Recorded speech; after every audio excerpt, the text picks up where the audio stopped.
Como acontece a salvação? Você já se perguntou alguma vez na sua vida como acontece de você ser salvo? Você está com seu nome no livro da vida?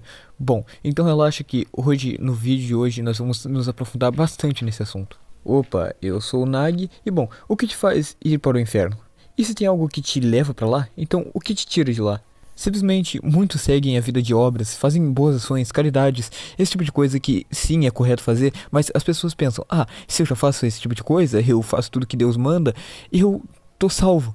Por quê? Porque eu faço bem, eu sou uma boa pessoa, eu mereço o céu, mas não é assim que funciona. Veja da seguinte forma, você pode fazer muito bem a todas as pessoas, você pode ser humilde, tratar os outros como se fossem melhores do que você, como Deus disse para nós fazermos, mas do que adianta se você não tem uma fé centrada? Se você faz isso apenas por obras, você acha que você merece o céu? Pense da seguinte forma, bom, existem ateus que fazem muito o que seria da vontade de Deus, mas eles não têm fé, eles não acreditam em Deus, eles fazem boas ações as suas vidas inteiras, eles dedicam sua vida por elas outras pessoas, mas no final isso não vale de nada. Isso vale também para pessoas de outras religiões. Pegando um exemplo na Bíblia, Gálatas capítulo 2, versículo 16 diz: Sabemos que ninguém é justificado pela prática da lei, mas mediante a fé em Jesus Cristo. E sim, pode soar bem cruel ouvir uma verdade dolorosa como essas. Tipo, num mundo tão terrível como esse, num mundo perverso, onde as pessoas tendem a ser más, essa pessoa, ela simplesmente colocou a vontade das outras pessoas acima da dela, ela fez o bem pela sua vida inteira, e mesmo assim ela foi pro Hades, mesmo fazendo muitas coisas que Jesus pregou. Que loucura. E essa perdição se deu pela ausência de fé unicamente. Entenda o seguinte: quando Deus julga algum de nós com seu juízo que é totalmente verdadeiro e perfeito, ele olha unicamente para o nosso coração.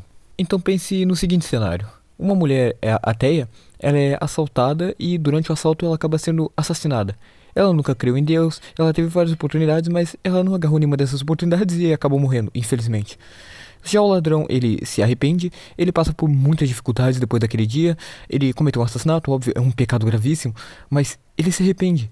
E ele aceita a Deus e tem uma mudança real, é um arrependimento que não é apenas remorso, não é vazio, ele transforma por dentro, é Deus falando com a pessoa. E bom, ele se arrepende, muda de vida e após muito tempo de vida ele morre e finalmente pode ter o seu descanso ao lado de Deus, pois ele cumpriu sua missão, ele se arrependeu, ele ouviu a voz de Deus, mesmo ele tendo feito algo tão terrível. Como eu já disse antes, o lado da mulher ela causa um certo incômodo porque ela não era uma pessoa necessariamente má, ela não cometia pecados graves nem nada do tipo, mas ela nunca aceitou Deus. Então, veja, é como se você simplesmente tivesse a chave para uma porta e a vida inteira você simplesmente não cresce que aquela chave abre aquela porta. Você simplesmente não tenta abrir aquela porta e então você está perdido. Algum tempo depois você perde a chave e já era, você nunca mais vai encontrar ela.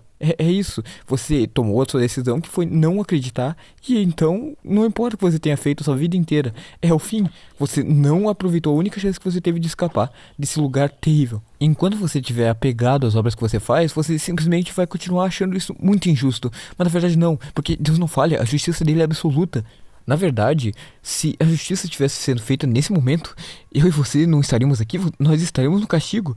Nós nascemos pecadores e traímos Deus a nossa vida inteira. Mesmo que tentando seguir o caminho correto, nossa natureza nos aponta ao pecado. Entenda uma coisa, o único meio de se salvar é crer no sacrifício de Jesus, é crer que Ele é seu Salvador. É crer que mesmo com as suas quedas, mesmo com o seu passado, mesmo com você ainda caindo no futuro, você ainda vai alcançar a glória dele porque Ele teve misericórdia de você, mesmo você não merecendo. Bom, agora eu vou me aprofundar em um exemplo bem específico que vai ser sobre esportes. Numa situação totalmente imaginária, pois o futebol não adota esse tipo de regulamento, digamos que tem dois times fortes brigando pelo primeiro lugar em uma tabela eliminatória. Eles deixaram todos os para trás, de forma que apenas restaram os dois na tabela. Lembrando que um dos dois é o mais forte, ele tem um alto saldo de gols, ele tem um bom desempenho. Mas o outro time, mesmo sendo forte, mais forte que os outros, ele se arrastou para chegar até ali e ele não está em uma boa fase.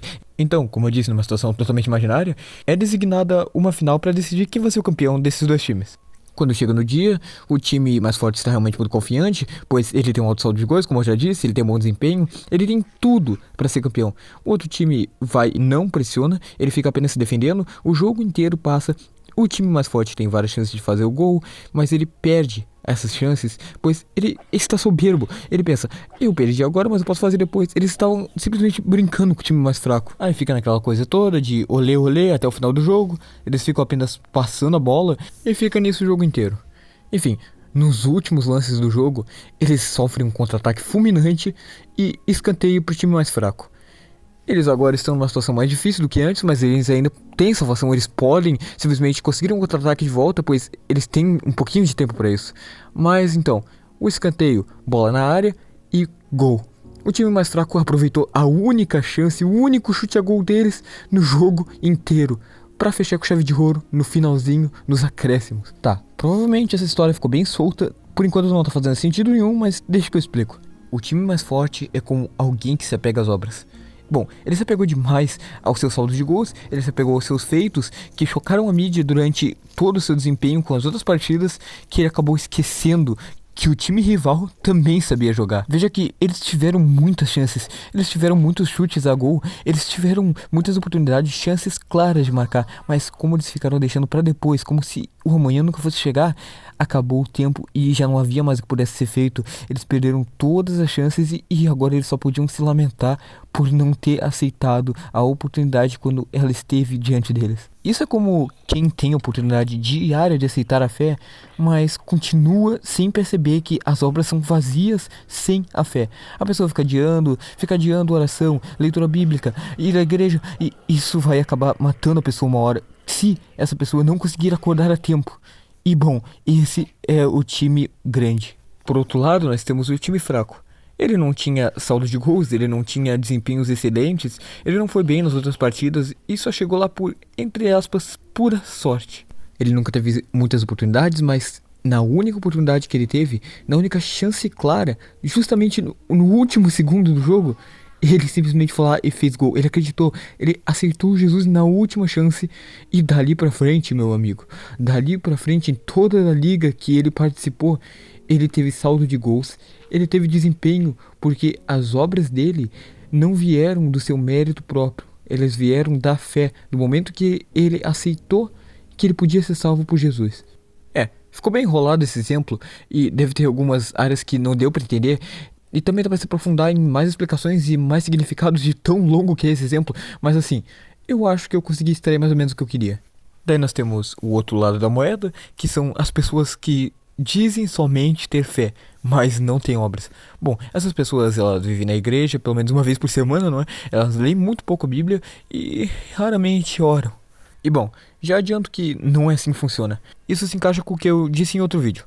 A obra sem fé é vazia e a fé sem obra simplesmente não existe. Entenda uma coisa, nós não fazemos nossas obras simplesmente para nos engrandecer diante dos homens ou simplesmente para nós sermos salvos. Nós fazemos nossas obras porque nós temos fé em Deus e amamos Ele. E a salvação vem simplesmente porque nós queremos estar com Ele pela eternidade. Estamos dispostos a sacrificar tudo que nos afasta dele para chegar até Ele. Então não tenha medo de ir para o inferno porque você caiu naquele pecado que você não consegue abandonar. Bom, fique com Deus até vencer esse pecado e jamais se afaste dele. Contanto que você se arrependa e não desista de vencer esse pecado por Deus, você já está salvo e já não há com que se preocupar. Por isso, não desanime e continue com Deus ao seu lado. Jamais deixe nada subir a cabeça, pois o que Deus dá, Deus também pode tirar. Bom, esse foi o vídeo de hoje e jamais esqueçam, as nossas obras com fé não são mérito nosso, são o agir do Espírito Santo na nossa vida. Fiquem todos com Deus e até a próxima.